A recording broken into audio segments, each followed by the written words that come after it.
വേനൽക്കാലത്ത് അമീബിക് മസ്തിഷ്ക ജ്വരം വർദ്ധിക്കാൻ സാധ്യതയുള്ളതിനാൽ ജാഗ്രത പാലിക്കണമെന്ന് ആരോഗ്യമന്ത്രി വീണ ജോർജ് മുന്നറിയിപ്പ് നൽകി. ശുദ്ധമല്ലാത്ത വെള്ളത്തിൽ കുളിക്കുകയോ മുഖം കഴുകുകയോ ചെയ്യരുത്. പൊതുസ്ഥലങ്ങളിലെ വെള്ളത്തിന്റെ ഗുണനിലവാരം ബന്ധപ്പെട്ട വകുപ്പുകൾ പരിശോധിക്കുകയും ആവശ്യമായ മുൻകരുതലുകൾ സ്വീകരിക്കുകയും ചെയ്യണം. ജലസ്രോതസ്സുകൾ വൃത്തിയായി സൂക്ഷിക്കണം. ആരോഗ്യപ്രവർത്തകരുടെ നിർദ്ദേശാനുസരണം കിണറുകളും ടാങ്കുകളും ക്ലോറിനേറ്റ് ചെയ്ത് ശുദ്ധമാക്കണം. നീന്തൽക്കുളങ്ങൾ ക്ലോറിനേറ്റ് ചെയ്യണം.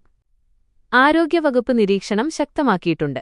മസ്തിഷ്കജ്വരം ബാധിക്കുന്നവർക്ക് അമീബിക്ക് മസ്തിഷ്കജ്വരം കണ്ടെത്താനുള്ള പരിശോധനകൾ കൂടി നടത്താൻ ആരോഗ്യവകുപ്പ് നിർദ്ദേശം നൽകിയിട്ടുണ്ട്.